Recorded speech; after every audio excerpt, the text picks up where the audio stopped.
a Deus. Glória a Deus. Você já ouviu várias mensagens fundamentadas nesse texto.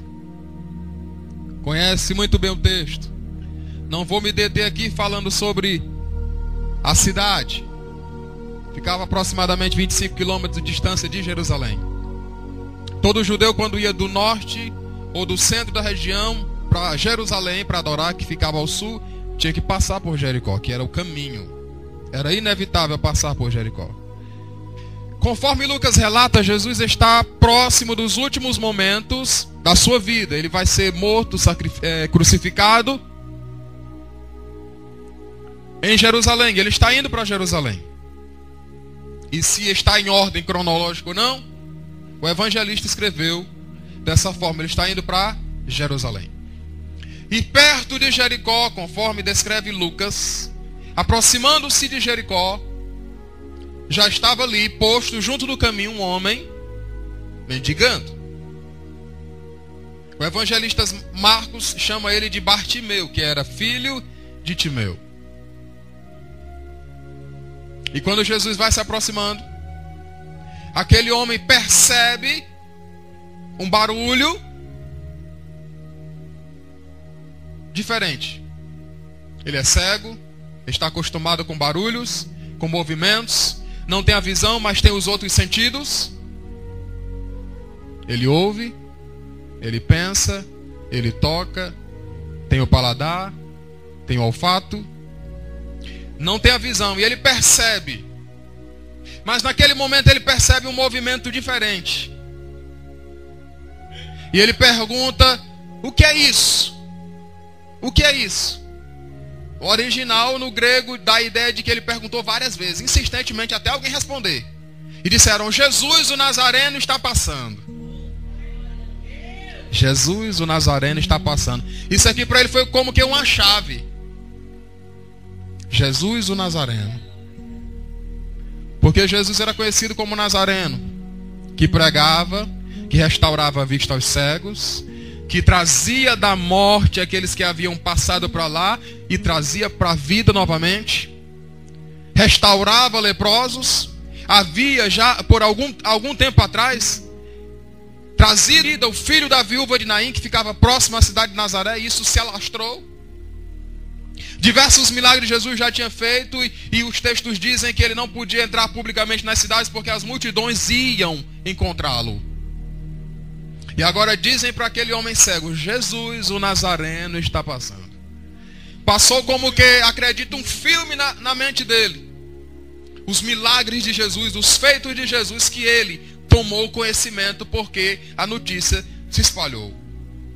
Até aquela mulher sirofenícia, fora do território de Israel, quando Jesus chega lá para descansar um pouco, a mulher sabe que ele está lá e vai atrás dele, porque ela quer uma bênção, a sua filha restaurada da opressão demoníaca.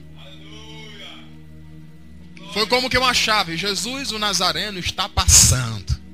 Ele não está distante, ele está passando aqui, disseram para ele. E ele começa a clamar, começa a gritar, uma expressão que era bem típica e que Jesus conhecia muito bem: Jesus, filho de Davi. Deus havia prometido que da descendência de Davi enviaria o Redentor, o Messias, o escolhido de Deus para restaurar todas as coisas e resolver a questão do pecado, a questão da inimizade entre Deus e o homem. E esse homem cego estava enxergando mais do que alguns que tinham visão.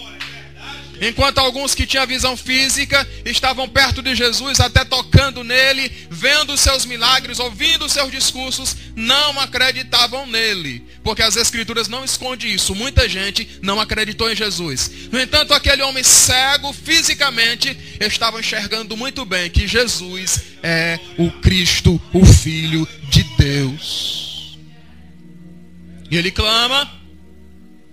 Alguém manda que ele se cale. Os que iam passando, e diz o texto, o repreendiam, o censuravam, para que ele se calasse. Mas ele clamava cada vez mais, gritava cada vez mais. Cala a boca, aí ele gritava mais. Cala a boca, ele gritava mais. E o texto diz que Jesus, parando, mandou que o chamassem. E quando ele está de frente de Jesus, embora sem vê-lo, Jesus pergunta: o que você quer que eu faça? Essa pergunta Deus de vez em quando faz para a gente. Porque às vezes a luta tem nos desgastado. E quando a gente chega, pastor Ayub, bem pertinho dele, para tocar na orla das vestes, como aquela mulher fez, às vezes é o último recurso de energia que nós temos. Porque a luta já foi levando tudo, já foi secando tudo, já foi minando tudo. E aí ele pergunta só para nos animar: o que você quer que eu faça? Aí o cego diz: eu quero ver. E Jesus diz: vê, a tua fé te salvou. O texto diz que ele glorificou a Deus, e toda a multidão, vendo isso, dava louvores ou glorificava a Deus. E ele foi seguindo a Jesus. Esse texto, eu vejo nesse texto a figura de uma oração perseverante. E é isso que eu quero frisar. Esse texto eu vejo a oração perseverante. Porque a oração perseverante ou perseverança significa não tirar o foco, manter, resistir, permanecer, independente de qualquer coisa. Isso retrata para mim, o clamor do cego de Jericó retrata para mim uma oração perseverante. Em primeiro lugar, uma oração perseverante, ela parte de alguém que tem percepção espiritual.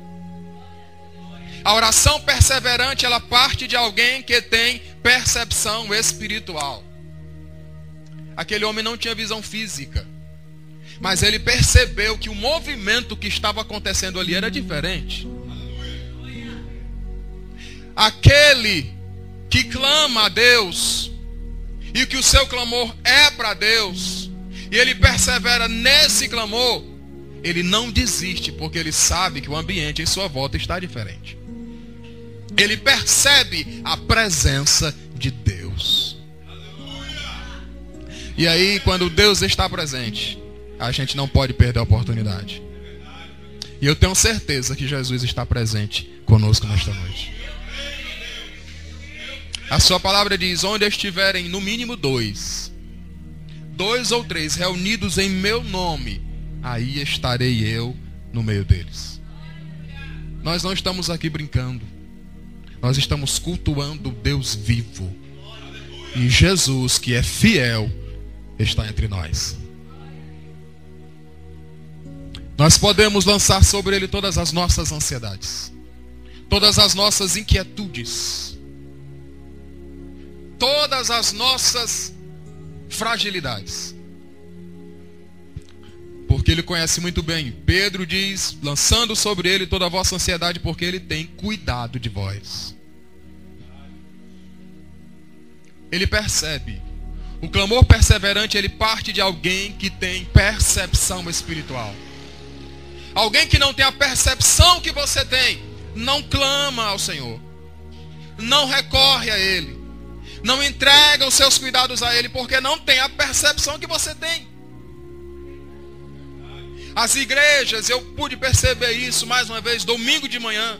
Eu estava indo para uma igreja ministrar, e a gente passou de frente a alguns templos, e igrejas cheias, 8:30 da manhã, igrejas cheias, pessoas de mãos levantadas, pessoas chorando. Mas a maioria dessas pessoas não querem Jesus. Elas querem o que Jesus pode dar para elas. 2000 anos já se passaram e o retrato da humanidade é o mesmo. Jesus multiplica pães e peixes para mais de 5.000 pessoas. E depois no dia seguinte estão lá de novo em volta de Jesus, à busca de Jesus. E Jesus diz: vocês não estão procurando a minha pessoa, nem estão querendo a minha palavra. Vocês estão procurando o pão que eu multipliquei, vocês comeram até fartar. As pessoas querem bens, as pessoas querem bênçãos materiais, as pessoas querem prosperidade, as pessoas querem saúde física, as pessoas querem isso e aquilo. Querem se formar, querem uma posição de destaque, querem um bom emprego, querem um status. E sabem que Jesus pode dar, E Deus, em sua misericórdia e bondade, dá, porque Ele é bom. Mas não querem Jesus. Quando adquirem a bênção, cai fora, passam de largo da igreja, porque não querem, a maioria de fato não quer Jesus. Mas quem tem percepção espiritual sabe que a presença dele e a pessoa dele é mais importante do que qualquer coisa. Quando Moisés está indo para a terra prometida, Êxodo capítulo 32, porque o povo desobedece e se rende a um bezerro de ouro, Deus diz para Moisés: olha Moisés, a terra prometida está lá. Todas as bênçãos que eu prometi para o povo de Israel estão lá. E eu vou colocar vocês lá porque eu prometi. Mas a minha presença não vai com vocês por causa do pecado. Um anjo vai conduzir vocês até lá. E Moisés, como alguém que tinha percepção espiritual e sabia que a presença de Deus é inigualável, é superior a qualquer coisa, faz uma oração, um clamor e diz: Senhor, se a tua presença não for conosco, não nos deixe arredar o pé daqui. E Deus ouviu a oração de Moisés e disse: tá bom, Moisés, eu vou com vocês.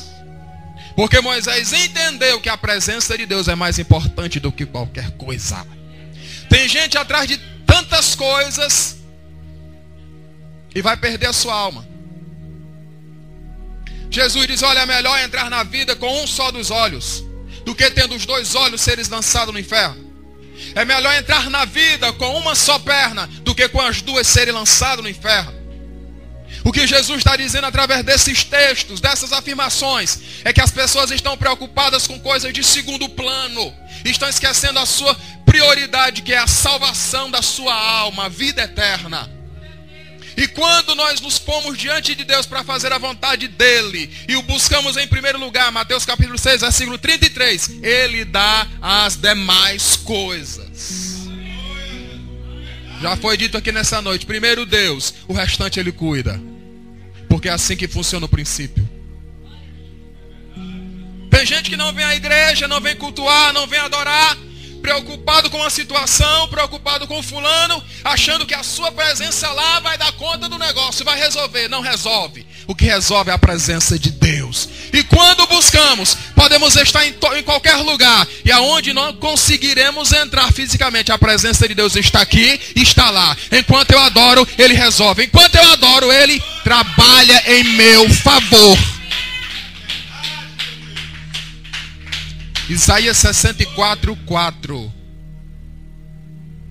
Deus trabalha por aqueles que nele esperam.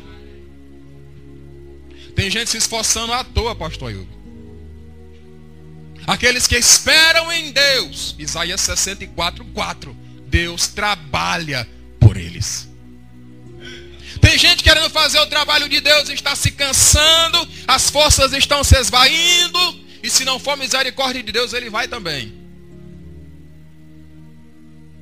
Porque todo o nosso esforço se resume nisso: confiar e esperar no Senhor. Ou você pode salvar o seu ente querido, ou você pode tirar uma enfermidade física, ou você pode resolver um problema financeiro. Não, mas temos aquele que resolve essas coisas. Percepção espiritual entende que a presença dele é a chave de tudo. A presença dele é o negócio. A presença dele é a resolução de qualquer problema. A oração perseverante, ela parte de alguém que tem percepção. Vou concluir já já. Em segundo lugar, uma oração perseverante, ela parte de alguém que está disposto a receber críticas, repreensões de alguém que não tem o mesmo entendimento que a gente. Porque a salvação é uma bênção. Jesus disse para Pedro: olha, não foi carne e sangue, quando Pedro revela: tu és o Cristo, Filho de Deus. Mateus 16. Aí Jesus diz: olha, não foi carne e sangue quem te revelou, foi meu Pai que está nos céus. Sabe por que você recebeu a salvação? Porque Jesus se revelou para você. Não foi carne nem sangue, foi meu Pai quem te revelou. Nós estamos aqui servindo, adorando a Deus, abraçando a salvação, porque Deus se revelou para nós através de Jesus. Mas com muita gente isso ainda não aconteceu. É por isso que a igreja tem a responsabilidade de levar Cristo às pessoas. Porque elas não conhecem, elas não têm a revelação que nós temos. Elas não têm a percepção que temos. Aí alguém vai dizer: não precisa esse negócio de estar todo dia na igreja. Não precisa esse negócio de estar todo dia de joelhos. Ou andando na casa, parecendo um doido, um louco. Eu conheço uma irmã que de madrugada levanta e quando é tocada pelo Espírito, ela sai na casa todinha, vai nos quartos, impõe a mão e expulsa demônios, entendeu? Tem experiências extraordinárias.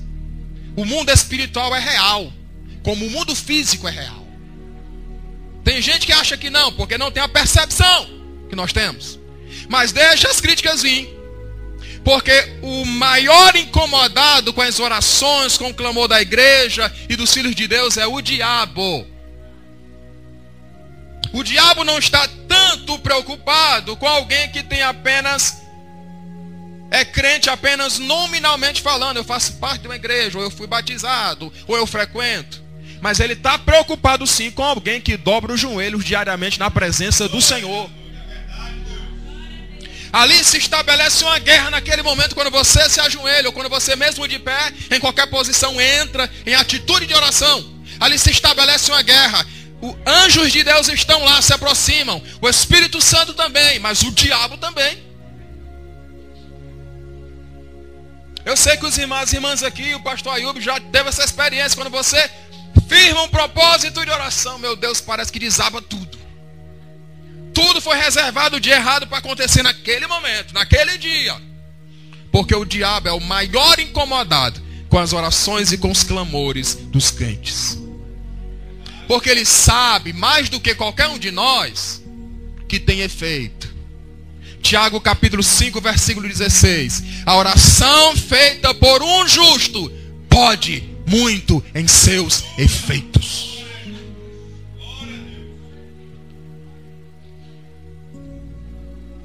Deixa vir as críticas. Quanto mais diziam para ele: cala a boca. No outro texto até diz assim: ele não vai te ouvir. Aí é que ele intensificava o clamor. Isso foi uma espécie de indiferença do cego Bartimeu em relação àqueles que não entendiam. Cala a boca. Ele não parava. Não tinha demônio do inferno, não tinha ser humano incompreensível que barrasse ele, que freasse ele. Ele clamava cada vez mais. Em primeiro lugar, o clamor perseverante parte de alguém que tem percepção espiritual. O clamor perseverante parte de alguém que está disposto a receber críticas, mas não abre mão do seu propósito. Em terceiro lugar, o clamor perseverante. O clamor perseverante, ele alcança o seu objetivo. Este homem cego, imagine uma multidão em volta de Jesus, pronunciando palavras de glorificação. Cada um queria ser ouvido por Jesus. Aí um único cego, à beira do caminho, em que a multidão não está valorizando, consegue, com seu clamor, parar Jesus. Jesus está passando. E o clamor do cego faz Jesus parar.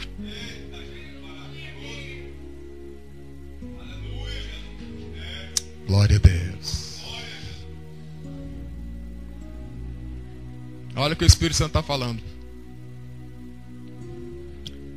Às vezes eu e você, em algum momento da vida, pensamos que estamos sós. Mesmo sendo crente, mesmo tendo experiências como as que você já teve. Em algum momento a gente pensa que está só, que o nosso clamor não está subindo, que a nossa vida de devoção, de dedicação não está surtindo efeito. Até porque parece que há uma multidão em volta de Jesus e Jesus dando atenção para a multidão. Mas o que fez Jesus parar não foi as preocupações dele, foi o clamor. Tem alguém recebendo? Glória a Deus. Tem alguém perto de Jesus? Glória a Deus. Mas eu também vou receber a minha bênção. Jesus, filho de Davi, tem misericórdia de mim. E Jesus parou. Jesus vai parar para você em algum momento. Em algum momento, Jesus vai ser só seu. Mandem chamá-lo, mandem chamá-lo. Talvez aqueles mesmos que estavam mandando o cego calar, agora por causa da ordem de Jesus vão lá. Anima-te porque ele te chama. Agora está Jesus diante do cego, porque aquele que clama a Deus perseverantemente, independentemente de críticas, ele vai ter em qualquer momento um encontro com Jesus. E Jesus vai estar ali para resolver a causa, não de todo mundo, mas dele especificamente. Eu já vi isso em vários cultos. Deus usa o ministro ou usa alguém que nem está ministrando e chega lá e diz: minha filha, ou meu servo ou minha serva, eu te dou a vitória hoje. Tem um monte de gente, mas Deus resolveu dar para ele ou para ela. Porque o momento da bênção é dele. O momento da bênção é dela. Agora tem um outro detalhe. Aquele cego não seria ouvido se ele não clamasse. Jesus não está passando aqui. Jesus está aqui. Eu não sei você, mas eu não vou perder a oportunidade. Eu estou pregando, mas no meu espírito eu estou clamando a Ele, pedindo a Ele que conceda a minha bênção. O clamor perseverante, ele alcança o seu objetivo. Jesus deu atenção para aquele homem. Parou. E perguntou: o que queres que eu te faça? Jesus deu carta branca para ele, como a gente costuma dizer. E agora ele poderia pedir o que quisesse. Só que ele foi bem específico dentro da sua necessidade. Senhor, que eu veja. E Jesus: então vê. A tua fé te salvou. E ele viu. Em quarto lugar, o clamor perseverante. Ele glorifica o nome de Deus. Quando ele viu, louvou a Deus, e toda a multidão também dava louvores a Deus. Versículo 42. Não só ele, mas toda a multidão. Porque quando Deus dá uma vitória ao pastor Ayub, toda a igreja se alegra com ele. Quando Deus dá uma vitória à missionária Nádia, toda a igreja, os crentes se alegram com ela. E é assim. O clamor perseverante, ele parte de alguém que tem percepção espiritual. O clamor perseverante, ele parte de alguém que está disposto a sofrer críticas daqueles que não nos entendem, daqueles que não nos compreendem. O clamor perseverante alcança o seu objetivo. E o clamor perseverante, em quarto lugar, glorifica o nome do Senhor. Paulo diz que Deus é quem produz em nós tanto o querer como o efetuar. Na realidade, quando eu me proponho diante de Deus a fazer alguma coisa, isso já está no coração de Deus. Ele quer só me mover para dar a bênção. Eu gosto sempre de citar Ana. Deus está no contexto da história de Israel precisando de um sacerdote, porque o sacerdote ali está comprometido, o sacerdócio dele também. Deus está precisando de um juiz, porque Israel está sem alguém para julgar. E Deus precisa de um profeta, porque a palavra de Deus, entre aspas, está aposentada. Ninguém ouve em Israel a palavra de Deus, porque os vasos estão comprometidos com a corrupção, com o pecado. Deus precisa de um sacerdote, de um profeta e de um juiz. E tem uma mulher chamada Ana que precisa de um filho varão. Deus olha e junta tudo numa pessoa, vai ser Samuel. Agora Ana tem que ir para a oração. E Deus fecha a madre dela. 1 Samuel capítulo 1, versículo 5. Deus fechou a madre dela. Agora, minha filha, vai ter que ir para a oração. Se quiser a bênção, vai ter que correr para os pés do Senhor. É assim que ele faz. Quer a bênção? Agora vai ter que correr atrás. Eu tenho para dar. Vai ter que reconhecer que eu que dou. Vai ter que vir pedir. Pai, me dá. Quem é pai, quem é mãe entende muito bem isso, né? O filho vai rodeando e vai, sabe como chegar, sabe como mover o coração do pai e da mãe. Aí Ana vai, não um ano, mas várias vezes, vários anos, até Jerusalém adorar. Mas chega um momento que Ana derrama o seu coração e a sua alma, e Deus, usando linguagem humana, Deus não suporta. Usando linguagem humana, só para a gente entender, Deus não suporta. Aí diz, eu vou dar a bênção dela. É hoje. Naquele momento, 1 Samuel capítulo 1, Ana levantou e não comia. O texto diz que ela comeu, adorou e voltou para sua casa. E o seu semblante já não era triste. A primeira vez em sua casa que ela tem a oportunidade de se unir com seu esposo. Aí Deus lembrou de Ana. Prometi e disse que vou dar a bênção agora. Aí Deus faz ela conceber. Daqui a pouco nasce Samuel. E ela coloca o nome Shmael. Deus ouviu. Samuel, Deus ouviu. Fique de pé em nome de Jesus.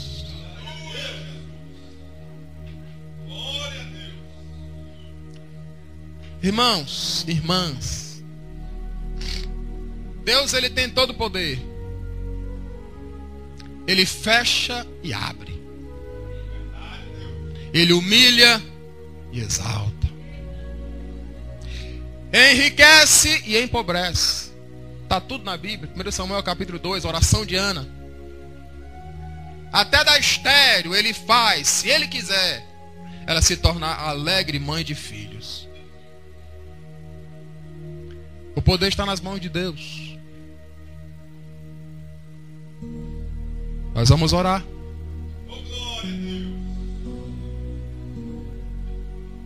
Eu quero animar você. Mesmo que aconteça de você sair esta noite por este portão sem aquela bênção, não desista. Seja como o cego Bartimeu. Clame cada vez mais alto. Em algum momento ele vai parar e vai dar atenção para você. Não que ele não dê, mas é aquele momento pessoal entre você e ele. E outra, um anjo disse para Sara, disse para Abraão, Sara vai gerar. Sara riu, Abraão riu. Aí o anjo diz, olha, no próximo ano, por este tempo da vida, virei a ti, e certamente Sara terá um filho. Certamente Sara terá um filho. Deus tem um tempo determinado para todas as coisas. Eu não sei se eu falei aqui, mas a mulher do fluxo de sangue, ela perdeu sangue durante 12 anos. É impossível, pode consultar um médico. O melhor especialista que você conhecer, pode consultar ele. É impossível uma pessoa perder sangue durante 12 anos e permanecer viva. É impossível. No entanto, aquela mulher ficou 12 anos perdendo sangue. Sabe quem sustentou ela? Deus. Porque estava marcado na agenda de Deus o encontro dela com Jesus. E Deus iria, e foi assim que aconteceu, sustentar ela até o momento do encontro pessoal com Jesus. Sabe qual é a lição para nós? Nada vai acabar para você. Deus vai sustentar você até o momento. É o que te pedimos em nome de Jesus.